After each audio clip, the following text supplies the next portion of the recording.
Quando começa a transmitir ao vivo, aparece sempre um óculos especial. Os óculos do Ulick. Boa noite, turma! Sempre aquela alegria, todo mundo se preparando, quero ver a turma chegando. Já temos 4 pessoas que estão acompanhando a casa, maravilhosa. E olha, hoje a história é muito interessante. A história de um piano que pouca gente ouviu falar, mas é um verdadeiro espetáculo. Mason & Hamlin. E este fabricante que se tornou um ícone dos pianos americanos, e hoje dos pianos mundiais, é o grande responsável por existir Yamaha e Kawai. E eu já vou reforçar essa história. Quem pegou as outras lives mais ou menos já sabe. Você sabe que a gente sempre tem que agradecer, antes de começar a nossa contagem regressiva, o pessoal que está ajudando no Pix, o pessoal que está ajudando no compartilhamento, o pessoal que está ajudando no sininho. Essas coisas são importantes para um canal que sempre está tentando proliferar coisas maravilhosas sobre piano. E eu sei que todo mundo que participa aqui é aficionado do piano como eu, então agradeço de coração quem puder compartilhar, quem puder divulgar, quem puder falar, isso é extremamente importante. Eu já vou de cara mandar os abraços, claro, para minha amiga Rita de Cássia, que está desenvolvendo uma habilidade pianística fantástica, mesmo utilizando o teclado, e já já ela vai colocar um piano na casa dela. A Sônia, a nossa diretora, é um espetáculo, né? Porque a Sônia está até com um curso. Sônia, se você puder, Sônia, coloque o link do seu canal no YouTube para o pessoal acompanhar as aulas que você está disponibilizando. É muito importante para as pessoas conhecerem. Isso é demais. O meu amigo Leandro Manfredini, o pianista mais... é um monge. Toca com aquela solidez, com aquela sensibilidade, com aquele carinho próximo. Eu sempre digo, quando eu pego um bom piano, quando eu toco um bom piano, o piano me abraça. O Leandro abraça todos os pianos. Leandro, muito obrigado. Maravilha. A minha linda Áurea, maravilhosa, sempre espetacular, me ajudando. Inclusive, fiz uma sacanagem com ela, por isso que eu estou com essa voz aqui. Eu gosto de entrar na piscina com águas geladas. Estão vendo o resultado, né? Exagerei, porque você tem que dar um tempo regulado para pegar água gelada. Você não pode exagerar em água gelada, porque o pulmão não resiste. O cara que, com a minha musculatura, em água gelada vai sofrer, é lógico. E eu sou mais ou menos um batráquio, fico umas 5 horas gelado, mas eu adoro água gelada. E aí o pulmão velho que sofre.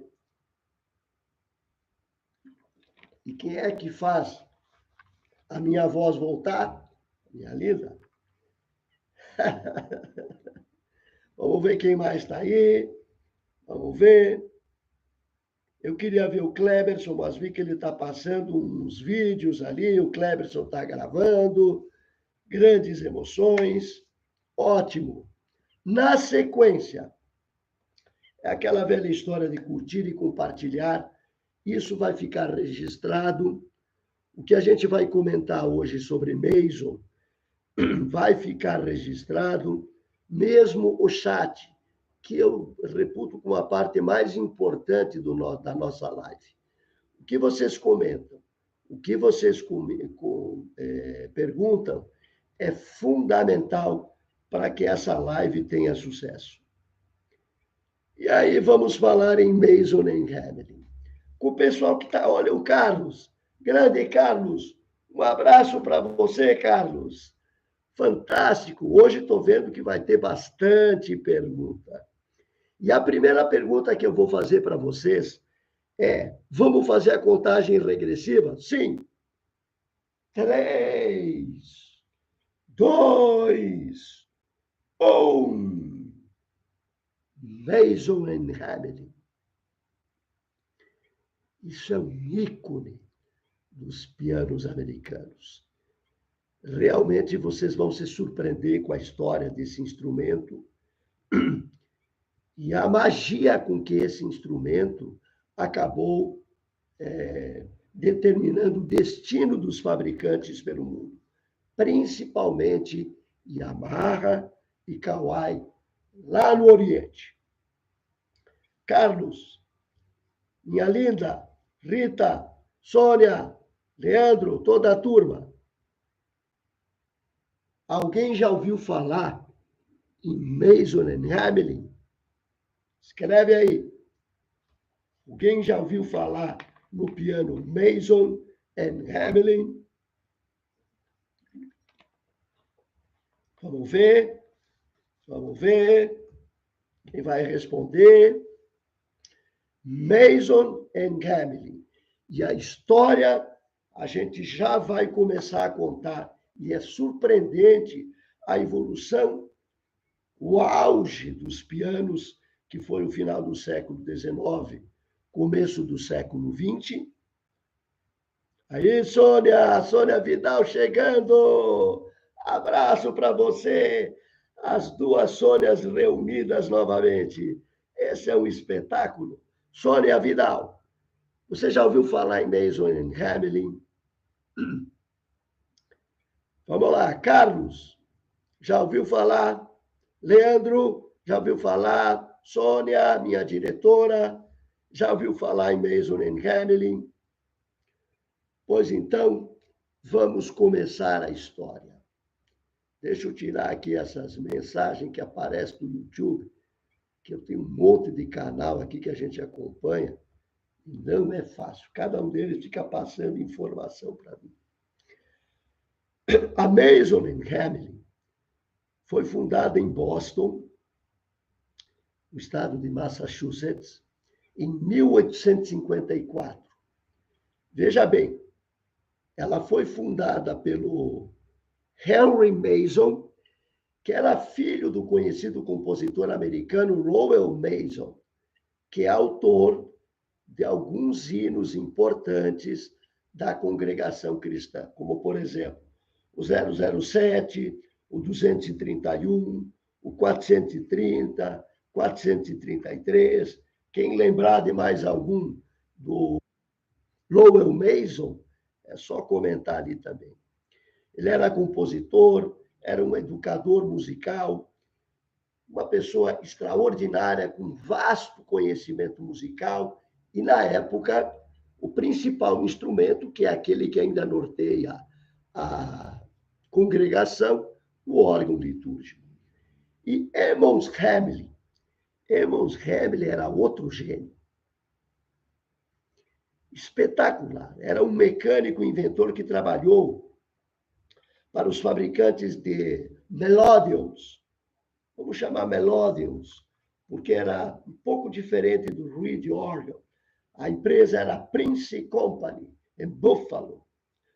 Esse cidadão se juntou com o Mason e fundaram a Mason and Hamlin. Mas a genialidade da Mason está exatamente no conhecimento espetacular de Hamlin. Originalmente, a Mason fabricava os melodions, os reed organs, mas em 1855, eles introduziram o harmônio, o órgão de gabinete de topo plano, chamado Flat Top Cabinet Organ. Esse projeto introduziu o Foley que gerava o som, de forma vertical e abaixo das palhetas, permitindo uma sonoridade mais firme, mais lógica e mais potente. Então, Hamelin era o fantástico gênio da época que realmente transformou a Mason Hamelin no maior fabricante de órgãos dos Estados Unidos da época. No início de 1870, a década de 70, a Mason já era considerada a maior e mais importante fabricante de órgãos, vamos chamar de órgãos de palheta, senão tem que numerar um por um deles. Órgãos de palheta. Você pode colocar o harmônio, você pode colocar o reed organ, tudo. E já empregava, em 1870, 500 pessoas e produzia aproximadamente 200, 250 órgãos por semana. E aí, o nosso amigo Hamelin, o gênio da dupla Mason e Hamelin, pouquinho depois da década de 70, 75 e tal, ele começou a pesquisar os pianos acústicos. E ele não foi para os grandes pianos, não. Ele se voltou para estudar o piano vertical, os uprights. E aí ele começou a pensar, com a engenharia, a cabeça que ele tinha maravilhosa, ele começou a pensar, dizer, pô, o que eu posso fazer para desenvolver um piano com muito mais segurança sonora, com afinação que durasse um pouquinho mais do que os pianos normais.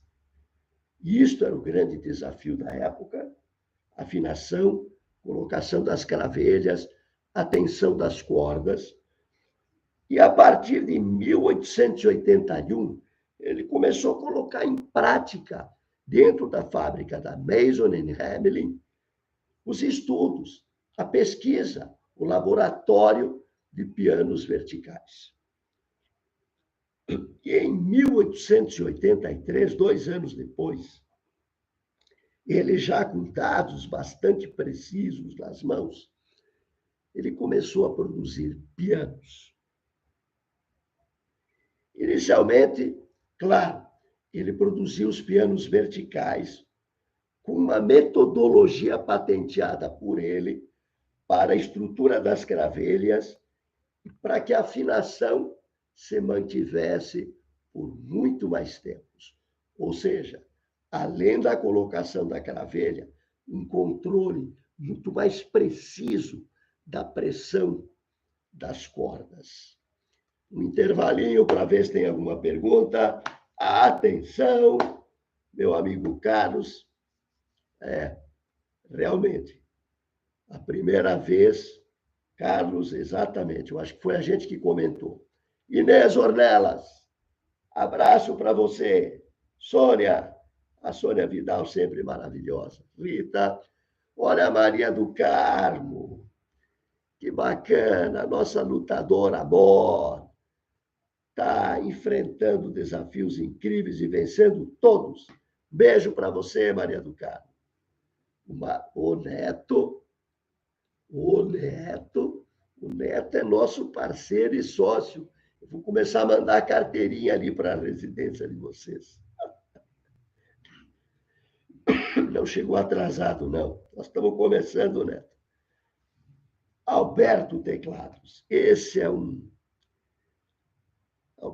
seu Alberto é uma pessoa espetacular. Eu não canso de comentar com vocês, e vocês já sabem, o seu Alberto tem uma loja ali no Distrito Federal, que é, se não a maior loja do Brasil, é uma das maiores lojas do Brasil. 6 pavimentos. E o impressionante, o seu Alberto é um bom pianista. Explora corretamente todas as partes do piano. E olha o Carlos ali, ó. O Richard Gertz. Esse é o cara. Nós já vamos comentar dele. Ele chegou para depois do Hamelin, com a sua genialidade incrível, ele era um engenheiro, mas ele trabalhava particular na Europa. Ele não tinha ligação com nenhum fabricante. Ele trabalhava para todos. Todos os bons fabricantes contratavam Richard Gertz para poder resolver questões aqui. Foi para os Estados Unidos para quê? Para assumir o controle técnico da Mason & Hamelin. Já vou comentar com vocês isso. O Mason, na Tecla Center, teve por um bom tempo lá na Tecla Center. Eu acho que não tem mais, não, Sônia. Acho que agora já não tem mais, não. Quem está com Mason, que eu já vi, toquei em algum, é a Arone Pianos. Se alguém precisar de um Mason, é só falar comigo, que a gente tem facilidade de trazer esses instrumentos para o Brasil, então, se precisar de alguma informação, não tenha dúvida. E teve um tempo atrás, até que eu anunciei um mogno, lindo, maravilhoso, e que foi vendido rapidamente, na faixa dos 350 mil. Era um piano de meia cauda da Mason. Fantástico, espetacular. Vamos lá.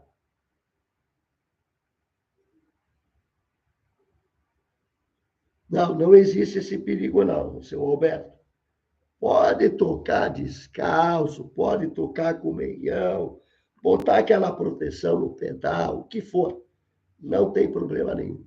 Não existe ligação eletroeletrônica com o pedal. Ou seja, não é como o microfone, por exemplo. Antigamente, o cara tocava a guitarra, a fase, cada vez que ele batia a boca no microfone, dava um choque. Pode tocar descalço, é uma maravilha. Deixa eu tomar uma água aqui para adquirir fôlego, porque o mergulhador de águas geladas é fogo.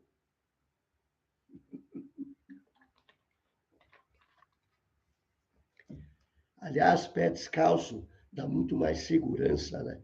Eu sinto mais segurança. A gente usa sapato, lógico, porque são apresentações, a gente está ali para lá e para cá. Mas se pudesse, seu Alberto, tira o sapato e toca descalço, porque aí você sente principalmente o meio pedal com segurança. Vamos continuar. Então, a partir dali, a Mason começou a produzir somente os pianos verticais.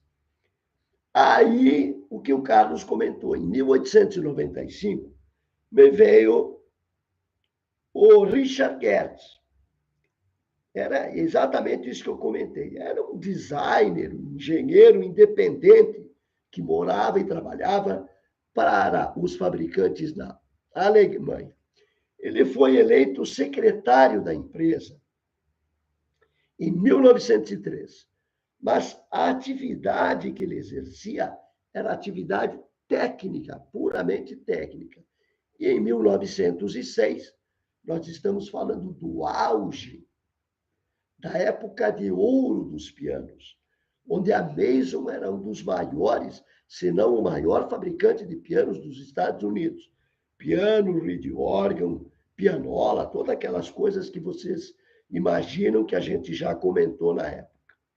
E em 1906, o Richard se transformou em presidente da empresa e ele patenteou o que a Mason chama de Tension Resonator, que é aquele sistema exclusivo da Mason & Hamelin, fica abaixo da estrutura dos grandes, que é uma estrutura de metal que mantém a tábua de ressonância por muito mais tempo, sem que achate. Então, repare, quando eu estou comentando sobre achatar a tábua de ressonância, isso acontece com todos os pianos. Pode ser um Pleyel, pode ser um Steinway, pode ser um Yamaha, pode ser o que for. O piano vai achatar a tábua de ressonância. Achatando a tábua de ressonância, se foi a energia do piano. piano ficou velhinho, ficou meio caduco, e o som começa a apresentar aquelas suaves interpretações de harpa e cravo. Como vocês escutam em várias gravações que vocês ouvem de pianistas e pianos por aí. O YouTube está sobrecarregado desse som de harpa se fazendo passar por piano. Né? Então, o nosso amigo Gertz patenteou o Tension Resonator, que é exatamente uma ideia genial para fazer com que o piano Mason durasse muito mais tempo que todos os pianos da concorrência. Repare que estamos na fase de ouro dos pianos, final do século XIX, início do século XX, uma tonelada de fabricantes pelo mundo. Já comentei, mais de 5.000 fabricantes produzindo pianos bons pelo mundo. Tá? Inclusive, começaram a produzir pianos aqui no Brasil.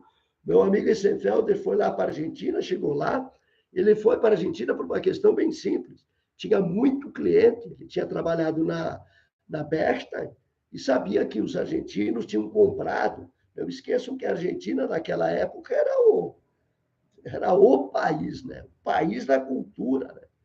Estava cheio de piano, mas ele chegou lá e foi tentar consertar piano, tentou montar, mas não encontrava madeira, não encontrava subsídio, não encontrava nada. E aí veio para o Brasil e montou a Essenfelder em Curitiba. Logicamente que com todo o mecanismo, ação de martelo, tudo importado. O Brasil nunca teve essa independência, digamos assim. Né? Então, meu amigo Gertz introduziu esse espetáculo que é a assinatura da Mason & Hamlin. Tension Resonator. Quem for conhecer um piano Mason, é só ir embaixo do piano e olhar uma estrutura metálica acompanhando as bordas, o rim, o desenho lateral do piano e a tábua de ressonância. Para que ele dure mais tempo. E o piano, como eu sempre digo, morre. Não esqueçam disso. Piano morre. O piano chega numa determinada idade, não tem solução. Tem um monte de gente que fica fazendo trabalhos em pianos, maravilha. Até pode ser uma coisa interessante, mas o som jamais vai voltar a ter o mesmo DNA de quando ele foi produzido. Vamos ver as perguntas ali. Vamos ver. A pastilha para a garganta. Já tentei todas, Vitor. Olha a Adriana. Adriana maravilhosa. Atrasadinha nada, Adriana. Você sempre está no horário. Sempre está maravilhosa. Obrigado por participar aqui. Se tiver alguma pergunta, e já vou fazer uma pergunta para a Adriana. Você já ouviu falar em Mason & Hamlin? Olha aí, ó. Olha o Carlos aí. Exatamente. Ele trabalhou na Renner, ele trabalhou em diversos fabricantes, hein, Carlos? Ele trabalhou com muitos, era um designer. Ele era como se fosse hoje lá na Itália, aquele cara que Pininfarina, me parece que esse é o nome dele, que desenha para Ferrari, desenha para Lamborghini, desenha para Audi. Ele é tipo um cara assim. Então, quem precisasse conhecer de tecnologia de piano naquela época, o Richard era o cara, mas era um cara independente. Ele veio a trabalhar na Mason nos Estados Unidos e acabou se transformando no presidente da empresa em 1906, como eu comentei. Ouvi comigo, perfeito, Adriana. Vamos continuar. A história está bonita. Então, a primeira vez que foi utilizado a ideia do Tension Resonator foi em 1900. E isso se transformou nos grandes pianos, hein? Isso não é para os verticais. Isso é só para os grandes. E tornou-se uma assinatura da Mason. O Tension Resonator Só a Mason tem, porque é uma patente que eles registraram eterna, só eles. Nenhum outro fabricante pode utilizar essa tecnologia. A Cable Company, que era uma empresa de fabricação de pianos, comprou a participação majoritária da Mason em 1904, quando a era de ouro do piano ainda estava em pleno vigor. E foi por isso que o nosso amigo Richard entrou como presidente da empresa. Então, ali, Carlos, pela primeira vez, ele tem um local fixo, presidente e o seu nome assinando toda a estrutura da Mason Hamelin, que na época era o piano mais espetacular que existia nos Estados Unidos. Veja bem, só para vocês terem uma ideia, nessa época, estou falando de 1902, 1905, 1906, Rachmaninoff e Ravel eram artistas que só usavam em apresentações Mason Hamelin.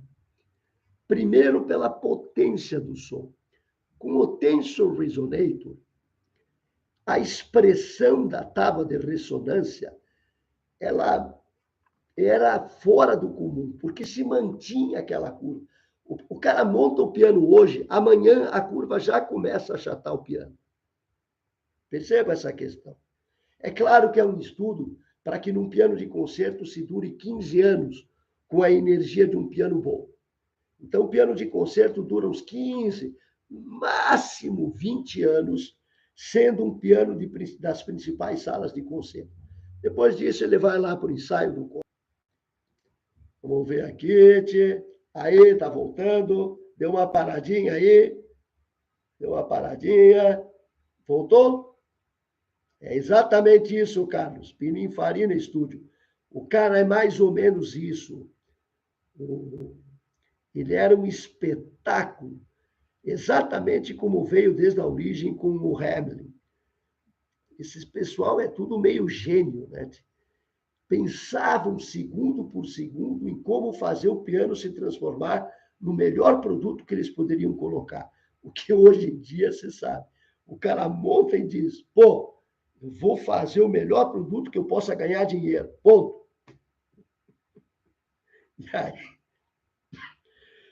E aí vai do jeito que dá, né? Opa, eu vou te mandar uma gravação, Sônia. Tenho várias gravações no Mason. Eu vou te mandar uma gravação para você escutar. Mason é lindíssimo.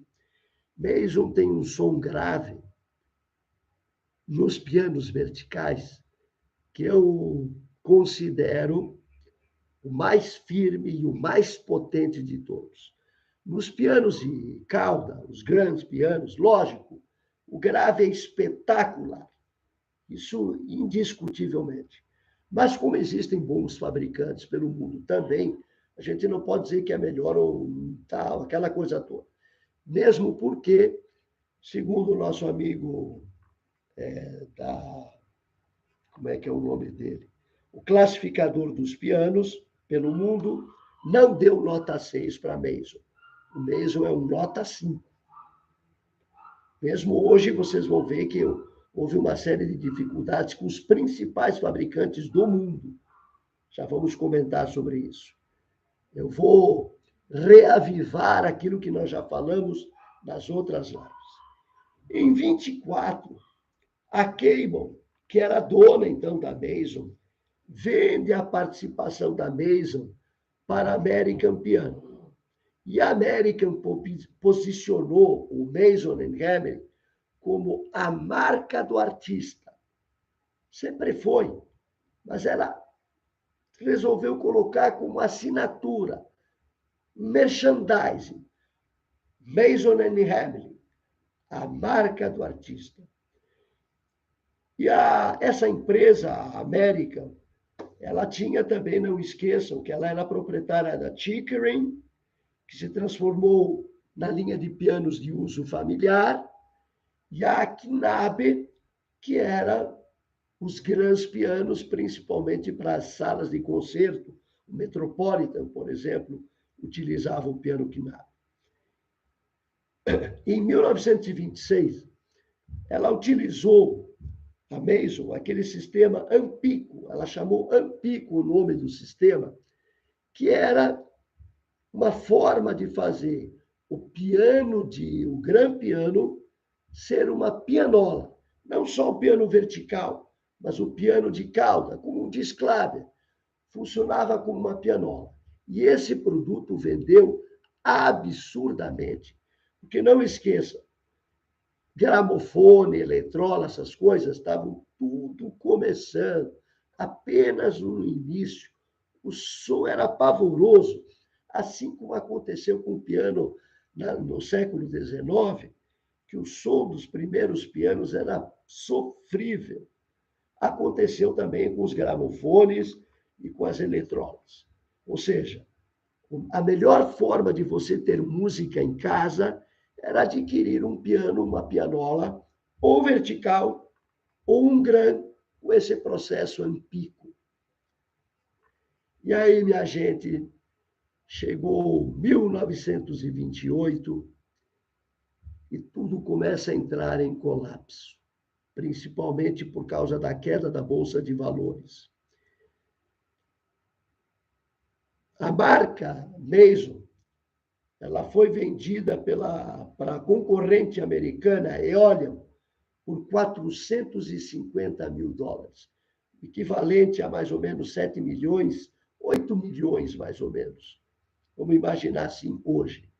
Ou seja, foi vendida praticamente de presente, mas foram vendidas as marcas, porque os prédios foram vendidos em separado um tempo depois. E a Segunda Guerra. Então, esse espaço de 29 até o começo da guerra, a guerra destruiu completamente a fabricação de pianos no mundo. Vocês imaginem o que aconteceu com a pandemia, foi uma grande dificuldade que aconteceu em função dos teclados, né? O ukulele da Adriana não, que a Adriana aproveitou bem para aprender ukulele nessa época. Mas imagine, nós passamos só 2 anos, basicamente 2 anos de pandemia, e já deu o desastre que deu. Com a queda da Bolsa em 29, a Grande Depressão, os fabricantes, inclusive Steinway, todos os fabricantes sofreram. E aí veio a Segunda Guerra Mundial, não teve condições.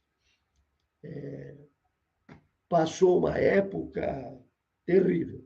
A empresa foi mudando, a Mason Hamlin foi mudando de mão várias vezes durante o pós-guerra.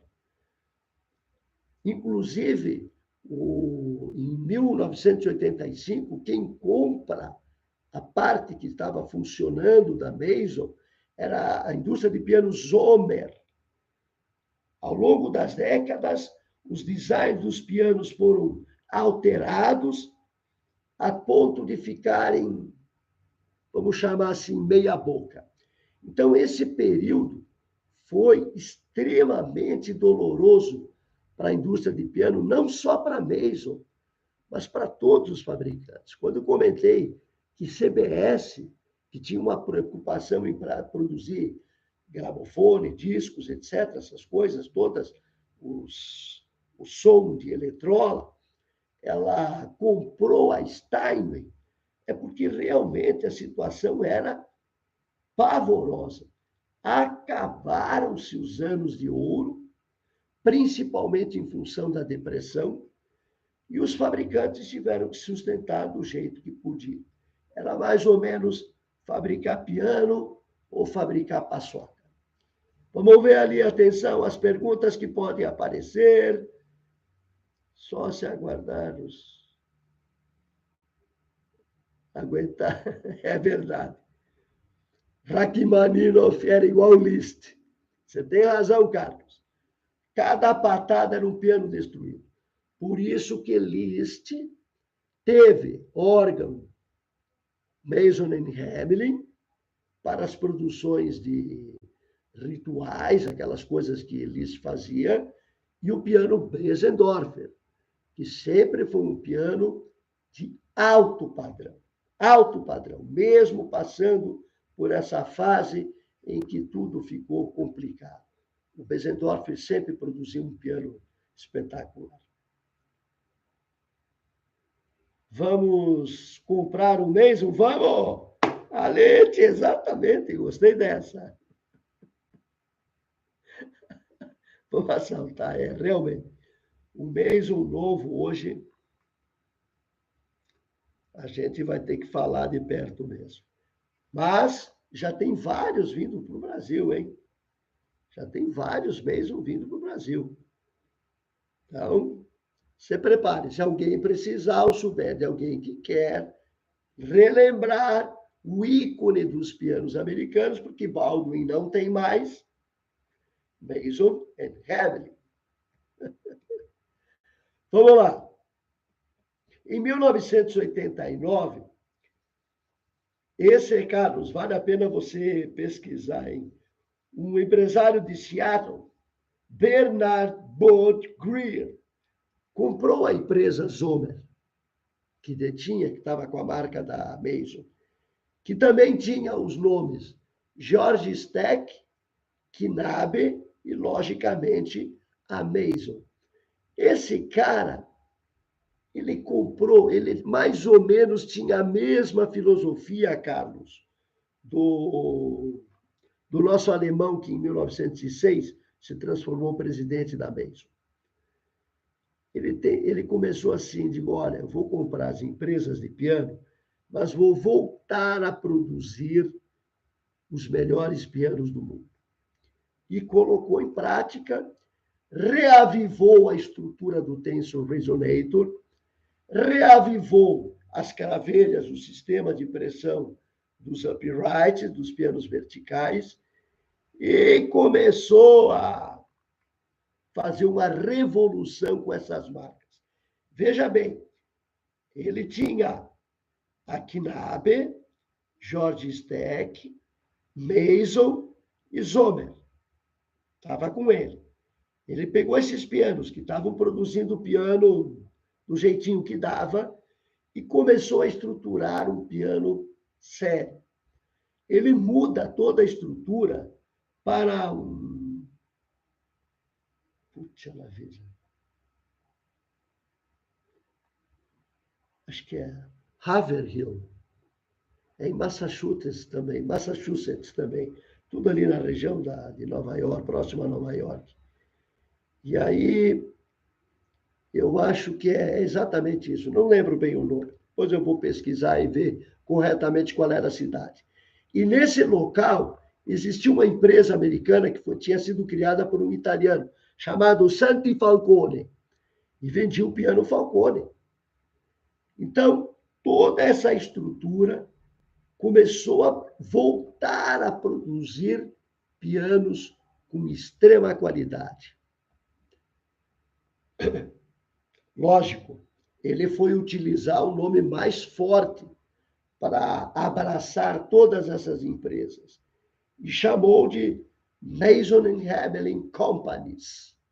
Várias companhias Mason and Hadley. O objetivo de Greer era ressuscitar todos esses pianos que sofreram pós-depressão e começou a trazer todas aquelas ideias, os gabaritos, as coisas geniais que foram desenvolvidas no começo do século, inclusive o design das escalas de Gertz e o uso de materiais que ele tinha recomendado. Outra coisa importante, white spruce, para fazer tábua de ressonância, porque mantinha a quantidade, a energia do som por muito mais tempo. E outra coisa que ele também resolveu fazer, ao invés de começar a comprar as peças, a ação dos pianos, olha ali, Carlos, que interessante, ele fez um acordo com a Renner e começou a aplicar Renner nos seus instrumentos musicais. Mas aí, depois que tudo estava estruturado, tudo funcionando, o Greer vendeu a empresa em 1995 para a Premier Pianos. A Premier Pianos começou a produzir os pianos e foi até 96, quando ela quis parar. E em 96, a Mason passou a ser controlada pela Music System Resort, que é aquele fabricante do piano disc. Alguém já ouviu falar piano disc? Vamos lá. Alguém já ouviu falar em piano disc? Atenção para essa turma que está aí. Perguntas, por incrível que pareça. Hoje, o proprietário da Mason Hamlin, que está produzindo um piano excepcional, usando novos mecanismos, não é mais com o Renner, está utilizando, eles produzindo um mecanismo que é com, como é que chama, aquele aço super leve lá, como fazem aí os Fórmula 1. Ou seja, ele está utilizando para a ação dos martelos novos tipos de componentes ao invés da madeira. São mais precisos, mais rápidos e mais leves. Exatamente, Adriana. É aquele que toca sozinho, como diz Claver. E a vantagem do piano disc sobre esses outros fabricantes que fabricavam pianola, e hoje, por exemplo, como acontece com a Yamaha Besendorfer, o Disclavier, você pode comprar esse equipamento e adaptar ao seu piano. Isso também já é possível aqui no Brasil. Então, alguém tem um piano de cauda, gosta, acha o som maravilhoso e quer colocar, por exemplo, o piano Disc Prodigy, que é aquele que você pode ligar ao home theater, a escutar a orquestração inteira, o cara cantando, o piano ali baixando as teclas e tocando junto com a música, você gravando e tocando, usando um repertório que você quiser, usando o pad para você escolher que músicas você quer escutar, aquela maravilha toda. Então, sim, é exatamente esse produto, Adriana.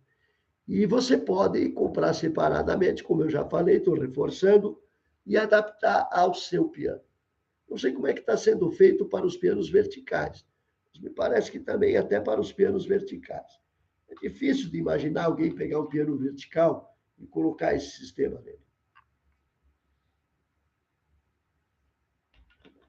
O piano tem aquele desenho lindo, sendo um piano de cauda, né? E essa é a maravilha do piano, né? Então, vamos lá? Deixa eu tirar aqui as indicações do YouTube, estão me atrapalhando aqui. A partir, então, dessa data, a Piano diz que começa a controlar a empresa e até hoje começou a distribuir pianos para o Canadá, para a Europa. Aqui para o Brasil ela vem sob encomenda, ainda não se tem corretamente um distribuidor, mas começou a difundir um piano maravilhoso. A linha Artist da Mason Hamlin é espetacular. Sônia Vidal, daqui um pouquinho eu vou estudar, vou ver onde está meu vídeo de tocando nesse piano para você escutar. É maravilhoso, espetacular. Vamos lá, atenção. Olha, preciso de um desses. Você sabe que uma coisa é muito interessante, Adriana, vou reforçar. A gente, quando toca piano, a gente não escuta o todo. Não me venha com essa conversa de que você sabe o que está fazendo, que não sabe. Você não tem domínio pleno sobre a sonoridade, a movimentação das mãos, o ambiente, não tem como. Então, a melhor forma de saber como você está tocando é aquela de você tocar, gravar e escutar o que você tocou. Que assim você começa a perceber intensidade, sensibilidade, tudo. Quando eu comecei a tocar piano, e eu não tive professor, não tive nada, o meu instrutor era um olhômetro, e o meu grande paizão chamado Fernando Montanari ficava colado nele. O que eu fazia? Eu chegava no piano em casa, tocava e gravava. E ficava escutando para ver qual era a resposta que eu estava, o que eu tinha feito no piano. Gravava com aqueles cassete mesmo. Era aquele sisteminha da época lá, estou falando da década de 70, 80, né? Pum, tocava ali, e aquilo me fez desenvolver uma habilidade espetacular. Daqui uns dias, junto com a Sônia, eu vou começar a montar uma série de técnicas que eu utilizei para desenvolver habilidade no piano, já que eu não fiz nenhum tipo de escola, não estudei nada. Então, eu desenvolvi uma série de técnicas que eu aplico com as pessoas que estudam comigo e que são geniais. São geniais por uma única razão. Eu observo o piano, observo o teclado, vejo a dimensão dele e aplico a ergonomia da minha mão ao piano. E a partir dessa técnica de ergonomia é que eu comecei a desenvolver habilidade. Se eu tivesse piano em casa, por exemplo, certamente era humilhante. Eu não tenho, porque se eu ficar com o piano em casa, eu não faço mais nada. E aí, a minha linda. Então, tem jeito não, minha gente.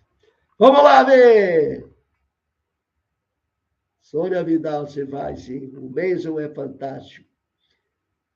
Gravar e ouvir, tá certo, seu Alberto? Isso é extremamente importante. Por isso eu escuto as suas músicas, as suas postagens com suas músicas, naquela bela sintonia e equilíbrio entre agudos, médios e graves. Isso é fundamental.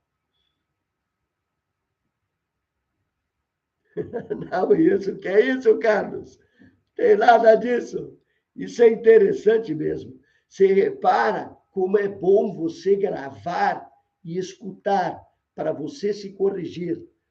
Isso é fundamental. A pessoa que só estuda, faz técnica e não escuta qual é a intensidade, qual é a expressão dos dedos, nada, o touché, vamos dizer assim, não vai conseguir desenvolver uma sensibilidade, uma proximidade com o instrumento musical. Não tem outra maneira. É você gravar, escutar. Opa, a harmonia está muito alta, está atrapalhando aqui. É como se a orquestra estivesse tocando muito alto e o cantor estivesse com o microfone lá embaixo. Então, isso ajuda sobremaneira a você ganhar sensibilidade musical.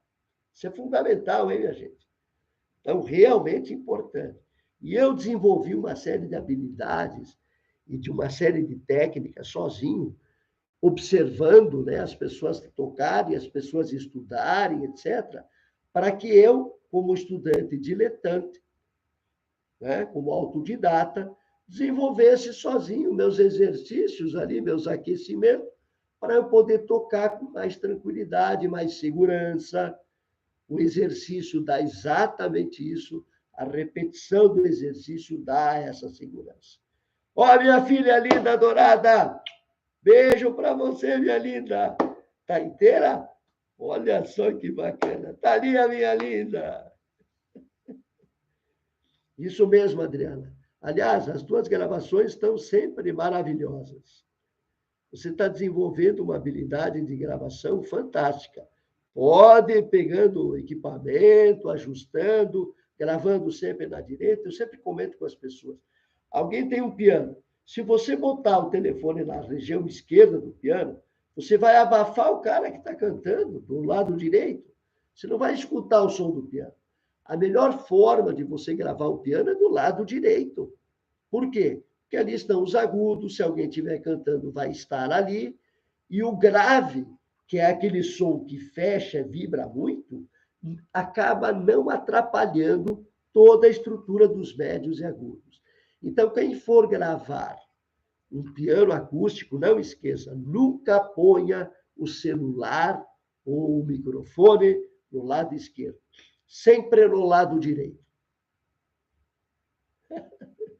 Olha só, filho e mãe ali estão em estado de alegria no coração.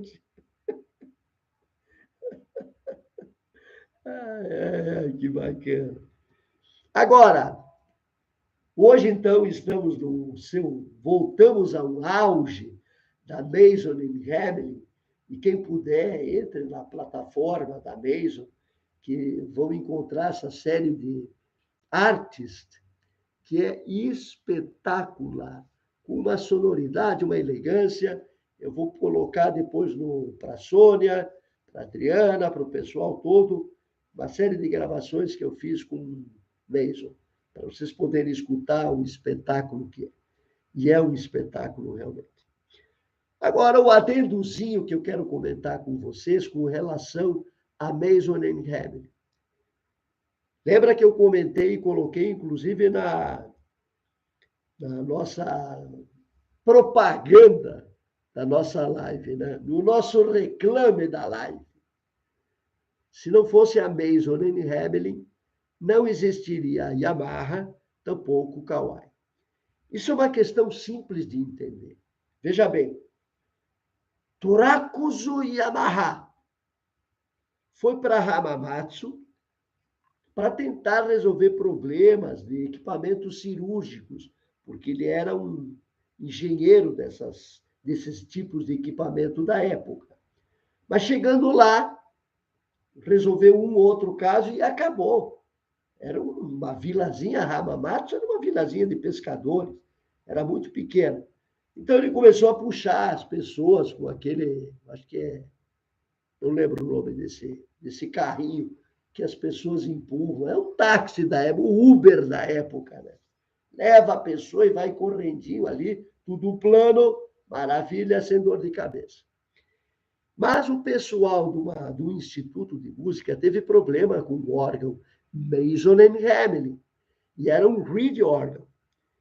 E o pessoal comentou, disse, olha, tem um cidadão lá pensando o Kawai, foi o primeiro Kawai que apareceu na vida do Turakuzo Yamaha. Aí, olha, tem um cara lá que, de repente, vai que ele mexe com equipamento cirúrgico. Qual é o problema dele abrir um órgão aí? Coisa bem de brasileiro, naquele esquema de, né? Deixa que eu abra ali, que eu vou consertar esse relógio. E levaram lá o órgão para ele. Mas ele, o Turakuzo Yamaha, era um homem de uma disciplina espetacular. O pai dele era como é que chama? Aquele pessoal de artes marciais japonesas, né? Um espetáculo. Então, a disciplina, desde os 20 anos de idade, ele sai de casa, vai estudar, aprender a ser relojoeiro, essas coisas maravilhosas que envolvem peça, precisão, cuidado e tal. Então, ele, como tinha uma disciplina muito bacana, quando começou a desmontar o órgão, ele diagramou tudo. Foi diagramando, tal. Percebeu, me parece que o problema era uma mola que tinha se saído do lugar. Ele foi lá, ajustou a mola, montou, entregou, disse, olha que bacana. Chegou para o cara da pensão, que era o primeiro Kawai da vida dele, só vamos montar esse negócio aí, vamos! E montaram, levaram no braço até o instituto do outro lado do Japão, e só que estava tudo desafinado. A partir dali, ele tinha uma ligação muito forte com o governo. Sempre teve, o pai dele era uma pessoa ligada ao imperador. Então, a ligação do Turakuzo Yamaha com o governo japonês era muito forte e muito proeminente. O sucesso da Yamaha a gente não pode esquecer. Se deve à capacidade espetacular dele. Sem dúvida não. Ele montou a Nippon Gaki. Nippon Gaki me parece que significa Fábrica de Instrumentos Musicais Japonesa. O japonês gosta de dar os nomes assim. É aquilo, né? Que nem Nissan, carro japonês. Parece que é esse o significado. Então, fábrica de carro japonesa. E aí começou e disse assim, vou fazer um órgão desse ali, de repente dá certo. Montaram o órgão, levaram, estava tudo desafinado. Mas ele foi, corrigiu, comentou com o pessoal do instituto que ele tinha dificuldade com relação à música. O pessoal cedeu um espaço para ele estudar música. E ele foi estudar música. Por isso que sempre quando a gente comenta sobre os diapasão, que nasceu como o primeiro símbolo da Yamaha, sempre foi fênix chinesa com um diapasão na boca. Depois entraram os 3 diapasões, significando melodia, harmonia e ritmo. O marketing, depois, mais tarde, começou a falar aquilo que o Carlos comentou maravilhosamente, e realmente houve isso. Hoje, quando você entra no site da Yamaha, eles vão falar exatamente isso. Né? Mas não, significa melodia, harmonia e ritmo. É esse o perfil que acompanha o símbolo da Yamaha até hoje. E Nippon Hack, ela só mudou de nome para Yamaha Corporation depois que ela fez 100 anos. 1986, me parece que foi.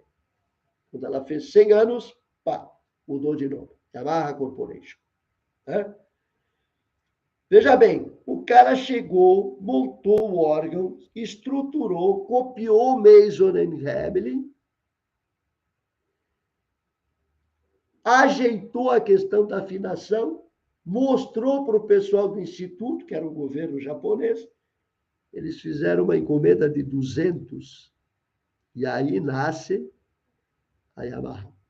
Mais tarde, começaram a entrar pianos no Japão, ele foi estudar piano, descobriu o Soichiro, o Kawai, esse que é o da Kawai realmente, entrou como aprendiz, começou a desenvolver uma parceria com Torakuzo Yamaha de forma espetacular, um engenheiro incrível, fez a viagem com ele para conhecer a Mason, para conhecer Steinway, para conhecer fabricantes na Europa, e aí desenvolveram, a partir de 1900, pianos não só verticais, como pianos de cauda, e a Yamaha se transformou nessa maravilha.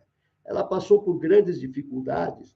A partir de 1916, quando morreu o Torakuzo, ele morreu repentinamente. Pegou uma doença, eu não consigo descobrir qual foi a doença que pegou o nosso Yamaha. Mas ele pegou uma doença, faleceu, o Kawai ficou meio que abandonado, entrou um novo presidente, começou uma discussão entre um e outro, aquela briga, começou a Primeira Guerra Mundial, isso deu uma confusão geral no mundo inteiro. Aí, em 22, deu um terremoto impressionante no Japão, destruiu a fábrica da Yamaha, e aí as coisas foram ficando cada vez mais complexas para o instrumento musical, porque Yamaha, como sendo uma empresa muito ligada ao governo japonês, começou a produzir componentes para a indústria bélica e para outros fins, coisa que ela, inclusive, desenvolve até hoje. Semicondutores, por exemplo, peças de precisão metálica. É impressionante a quantidade de produtos de precisão que a Yamaha produz para o mercado. Os concorrentes de instrumentos musicais, praticamente todos, usam os condutores, os chips e as coisas da Yamaha. Você abre muitas vezes um teclado das outras marcas e você vê lá, Yamaha. É impressionante. E aí o nosso amigo Kawai, em 29, não se acertou com o presidente, montou a empresa dele, veja, estava tão difícil de vender piano, que ele saiu basicamente com uma mão na frente e outra atrás, e montou uma empresa, a Kawai, numa salinha de 40 metros quadrados no máximo, e se transformou nessa gigante que é hoje a Kawai. E é um piano maravilhoso, vindo a criatividade dele, do fundador, e a criatividade do filho, Shigeru Kawai. Então, não haveria essas duas empresas, Yamaha nem Kawai, se não tivesse havido um Mason & Hamlin para que o Yamaha consertasse e desse uma solução no problema do instrumento. Impressionante, né? E a gente vamos ver lá as dúvidas, quais são. Atenção, tem alguém com alguma dúvida? Carlos está ali, quero só ver. Adriana, meu Yamaha, indicação sua. Yamaha é um instrumento de segurança, né? É um instrumento seguro, é um instrumento muito bem produzido. Hoje, tudo do parafuso ao componente eletrônico é Yamaha. Não esqueçam que a gente só no Brasil fala Yamaha, né? Qualquer lugar do mundo é Yamaha. Torakuzo Yamaha. Vamos lá, alguma dúvida? Alguém tem alguma pergunta para fazer? Seu Alberto, está aí ainda? Rita, vamos lá, maravilhoso. Então, minha gente, hoje começamos a falar sobre os principais fabricantes de pianos do mundo e iniciamos com um espetáculo chamado Mason & Hamlin. E vocês puderam acompanhar a gravação. Logicamente, essa live vai ficar registrada e eu sempre deixo o chat registrado também, porque a parte mais importante do que a gente faz aqui é exatamente essa que vocês escrevem ali. Isso é espetacular. Agradeço de coração a participação de vocês, as perguntas, essa interação maravilhosa. Vamos ver se a gente traz mais e mais pessoas para formar um grupo cada vez mais forte de aficionados de piano, com todo tipo de pergunta, o que é fantástico, porque este é um instrumento maravilhoso. Eu, como sou pianista, não existe nada que se compare ao piano. Mas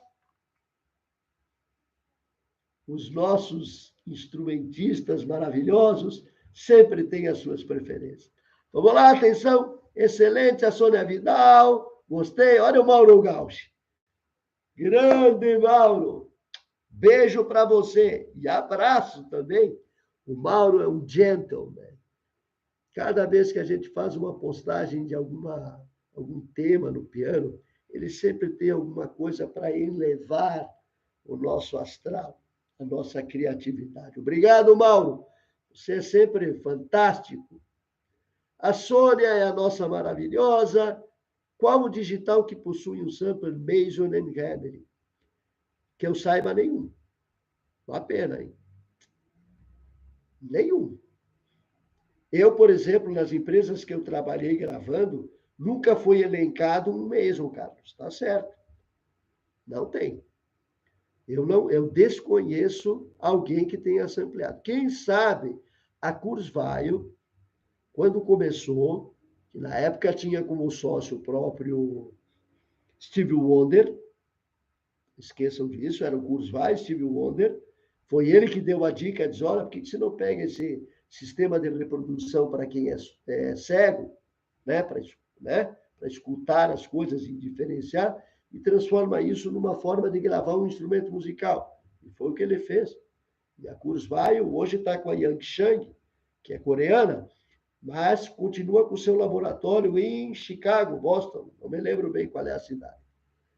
Mas, exatamente, pode ser que a Kawai tenha gravado um Mason, mas dos pianos tradicionais digitais que eu conheço, nenhum. Yamaha, não. Por incrível que pareça, porque ela deveria, né? Em homenagem até ao próprio histórico Mason & Hamlin. Mas se você for estudar dentro das plataformas da organização da Yamaha, você não vai ler nada disso, não, porque lá é sempre aquela fantasia, aquela poesia, toda a plataforma do fabricante sempre tem sempre aquela jogada de marketing, né? História verdadeira vocês vão escutar com o Ulrich aqui, aí sim. Sem dúvida. Nós já fizemos essa experiência, você já me mandou até 2 gravações aqui, seu Alberto. Exatamente.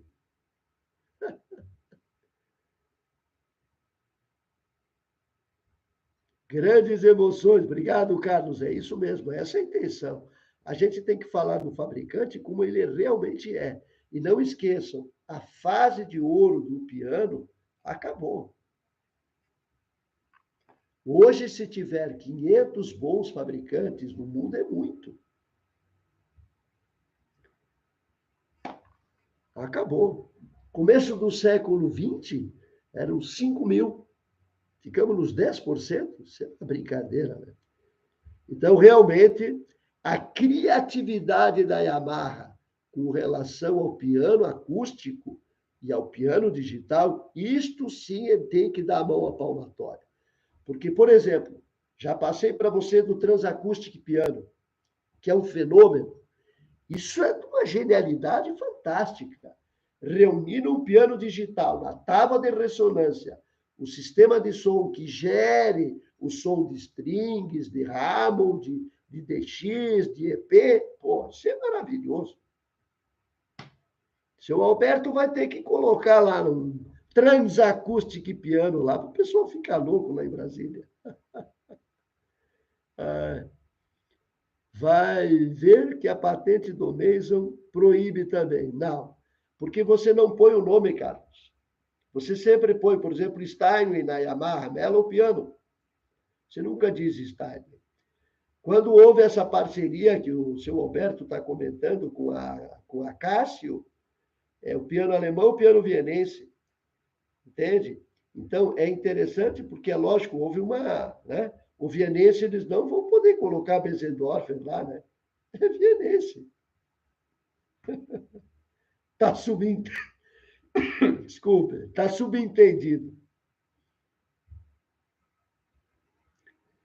Na verdade, você tem razão, hein? São bairristas mesmo. Aliás, voltou. Aê, beleza.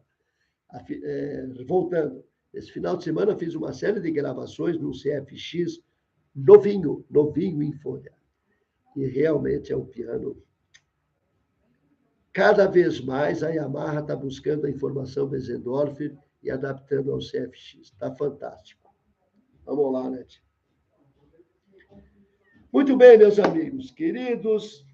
Voltou. Tá valendo, seu Alberto. Quero agradecer de coração a presença de todos vocês, a minha amiga Maria do Carmo Trindade, em especial, porque ela é fantástica, ela está sempre em contato comigo, uma pessoa de uma ligação muito forte.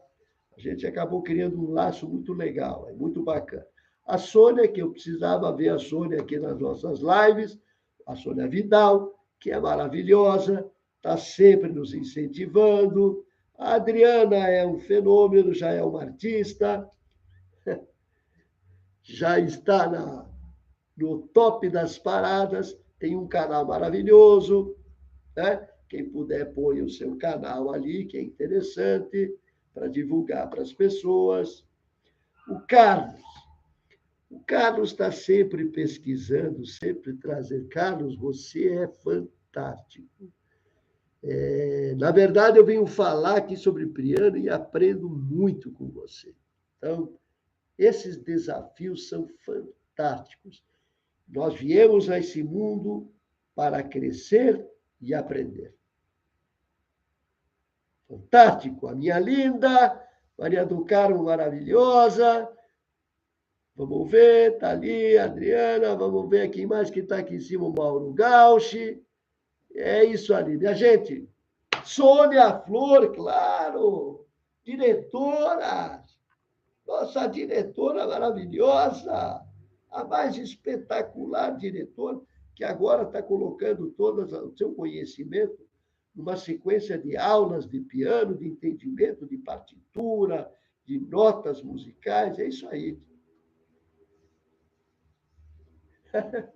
Boa ideia. E olha, Carlos, eu vi uma oportunidade lá em Hamamatsu, um takezinho do registro do CFX.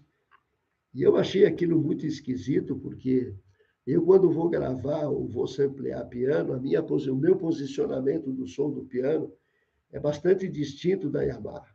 Mas a Yamaha, ela coloca 5.435.246 microfones ao redor do piano e ao redor de todo o ambiente para captar o som.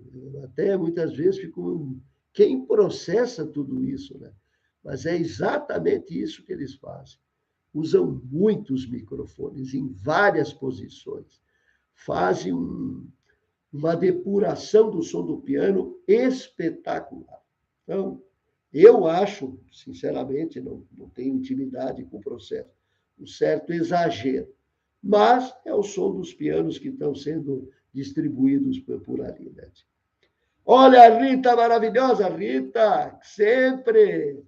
Beijo para você, Rita. Mauro, abraço a todo mundo ali, exatamente, Mauro. Inês, boa noite para todo mundo. Sônia Vidal, lindos, quinta-feira que vem, depois eu divulgo qual vai ser a marca que a gente vai falar.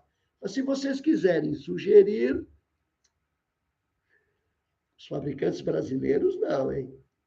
Nós vamos falar de fabricante de piano, tá?